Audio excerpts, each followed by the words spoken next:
Hello बच्चे लोग, राम राम, नमस्ते, जय श्री कृष्ण। अब मालूम हो गया, जब पहली बार मुलाकात होती तो एक दूसरे को क्या बोलना है। तो आज मैं कहानी नंबर 117 बोलने जा रहा हूँ और कहानी का नाम है जैसे को वैसा। क्या है कहानी का नाम? जैसे को वैसा। पुरानी बात है, एक जंगल था। जंगल तो आज भी रहते हैं, लेकिन ये जो कहानी है उसका वो जंगल था। तो जंगल में तो बहुत सारे प्राणी रहते। उसमें एक भैंस और एक घोड़ा भी रहते थे।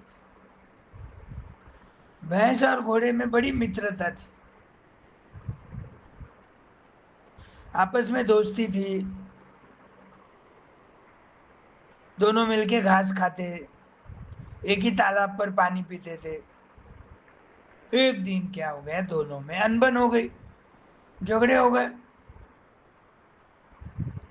अ, झगड़े होने के बाद उनको हाथ तो नहीं रहते।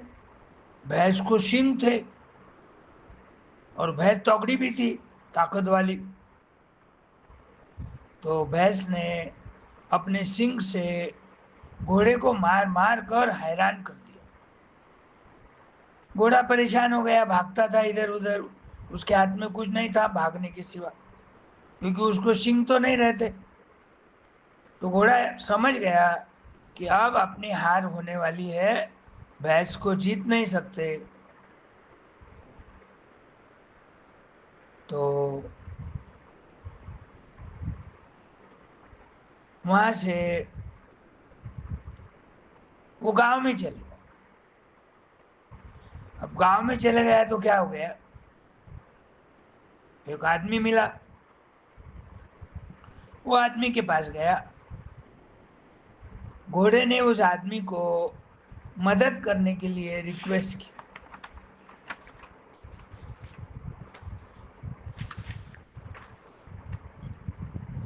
वो आदमी ने कहा, भैंस के हॉर्न यानी सींग बड़े बड़े होते हैं और भैंस ताकत वाली भी होती है। मैं तो उसको नहीं हरा सकूंगा। मुझे सींग पर ले लेंगी, गोल गोल घुमाकर मेरे को जमीन पर पटक देंगी, या फिर गुस्से में आने के बाद बड़ी दूर से भागते भागते मेरे पेट में उसकी सींग घुसा देंगी। अरे मैं तो लहूलुहान हो जाऊंगा, हो सकता है मेरी जान भी चली जाएंगी। घोड़े ने उस आदमी को बहुत समझा। तो इतना अच्छा आदमी, ताकत वाला आदमी, बुद्धि वाला आदमी,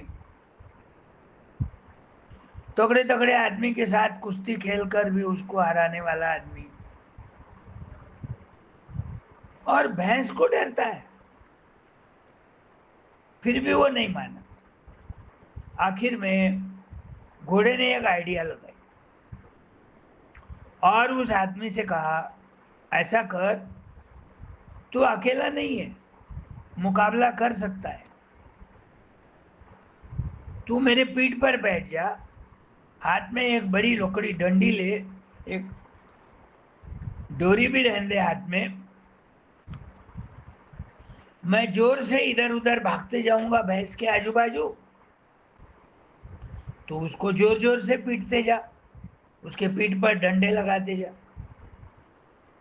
तू घोड़े पे बैठने से भैंस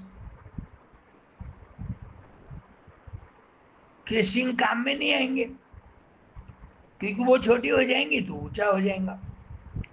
मैं भागते रहूंगा इधर उधर, भैंस नजीक आई कि उसको जोर जोर से मारते जा। भैंस डर जाएंगी, थक जाएंगी, नीचे गिर जाएंगी। तो उसको हैरान कर। जब वो ज्यादा परेशान हो जाएंगी तो वो नीचे जमीन पर गिर जाएंगी, तो उसको तू क्या कर, डोरी से बांध ले उसको।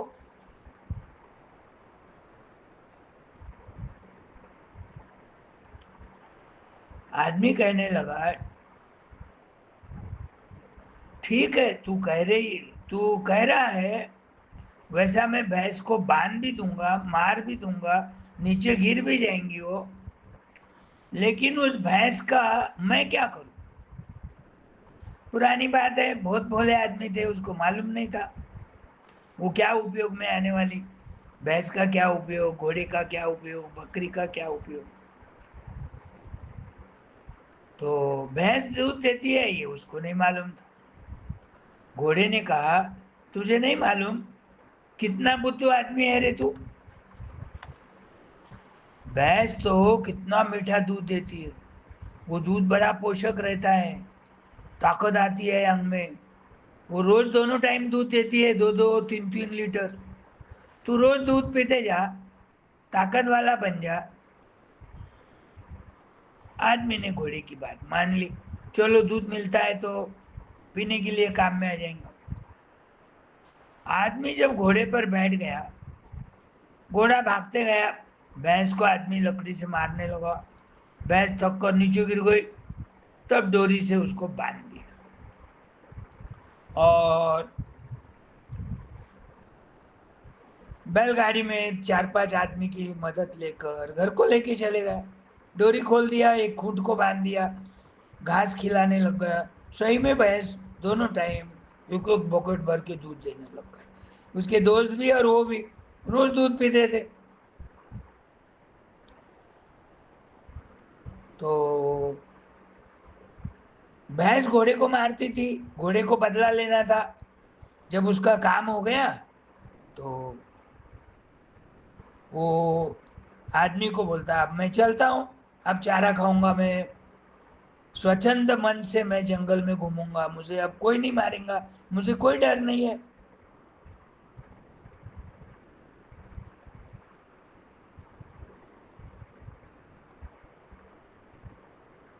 भैंस तो उस आदमी ने घोड़े कहे के अनुसार मार कर बांध रखा था।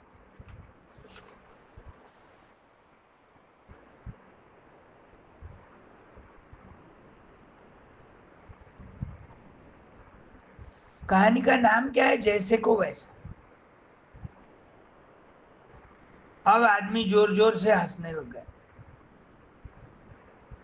जब घोड़ा बोलने लग गया, मैं अब चलता हूँ, चारा खाऊंगा और अब मुझे किसी का डर नहीं है, मैं खुले दिल से घूमते रहूंगा, तो आदमी हंसने लग गया, कहने लग गया, अब तुझे भी बांध देता हूँ। इतने दिन मुझे मालूम नहीं था कि घोड़े के पीठ पर बैठ सकता है आदमी, आदमी के काम आ सकता है घोड़ा, एक गांव से दूसरे गांव जाना, सामान की ट्रांसपोर्टेशन के लिए भी काम में आता है। तो उसको अब भैंस भी मिल गई, दूध मिलने लग गया, और घोड़ा भी मिल गया, पीठ पर बैठ के एक गांव से दूसरे गांव जाने लग गया। घोड़े को बड़ा पश्चाताप, रोने लग गया, लेकिन अब कुछ नहीं कर सकता था, वो आदमी के हाथ में आ गया था। भैंस के साथ घोड़े ने जैसा व्यवहार किया, कैसा व्यवहार किया, बदला लेने का। आदमी की मदद लिया, उसको मारने को लगाया, वो गिर गई तो बांध दिया, बांध गया तो घर ले गया, खूंटी को बांधा, अब भैंस भी बाहर नहीं जा सकती। और आदमी अपने बुद्धि के हिसाब से पहचान लिया, और ये घोड़ा भी अपने काम का है, घोड़े पे बैठ के इधर उधर घूम सकते। वो जमाने में कोई स्कूटर, ऐसी मोटरसाइकिल नहीं थी, एक तो पैदल जाओ, नहीं तो घोड़े पे जाओ। तो जैसा वो घोड़े से बदला लिया, वैसा आदमी ने भी घोड़े का ही बदला लिया, समझो ना। वो काम में आ गया, नहीं चला तो मारने लग गया, उसके ऊपर खुद भी बैठा, सामान भी रखने लग गया। घोड़े को पश्चाताप हो गया, अरे भैंस का बदला क्या लिए, अपन भी अटक गए।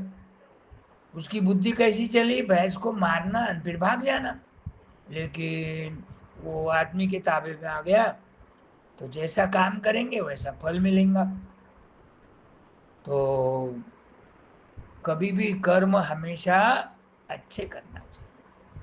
अपनी बुद्धि, भगवान ने अपने को बुद्धि दी है आदमी को, तो उसका सोच विचार करके बदला लेना है या दूसरों से दोस्ती करना है, ये सीख ये कहानी से मिल रही है अपने को। यदि घोड़े ने भैंस का बदला नहीं लेता था तो वो आदमी के ताबे में नहीं आता था, दोनों भी अटक गए। एक को अटकाने को गया, दूसरा भी अटक गया, जैसे ही को वैसा। तो किसी का भी बुरा न हो ऐसी सोच अपनी होना चाहिए, तो अपना भी अच्छा हो जाता। आई बात ध्यान में? जैसे को वैसा। आदमी लोग भी करते ना, झगड़ते। उसने आज एक चीज छुपा के रखा एक आधे स्टूडेंट की, तो दूसरे दिन तुम उसकी दो चीजें छुपाएंगे। तो ऐसा नहीं करना चाहिए। कहानियां रोज पढ़ना। अभी कितनी छुट्टियां है गर्मी की, एक में से तो 2 1.5 महीना छुट्टी लगेंगी। 15 जून को ही कॉलेज शुरू होगा, और गर्मी तो कितनी पड़ रही। तो फिर इंडोर गेम खेलना ही अच्छा है। चेस खेल सकते, कैरम खेल सकते, सांप सीढ़ी खेल सकते। और खेल के बोर हो गया तो कहानी पढ़ो, कहानी सुनाओ। तुम्हारे मन से भी कोई कहानी आती होंगी तो दोस्तों को कहानी बोल के हंसाओ, है ना? चलो, अब कल बोलूंगा हाँ दूसरी कहानी। वाह, गुड।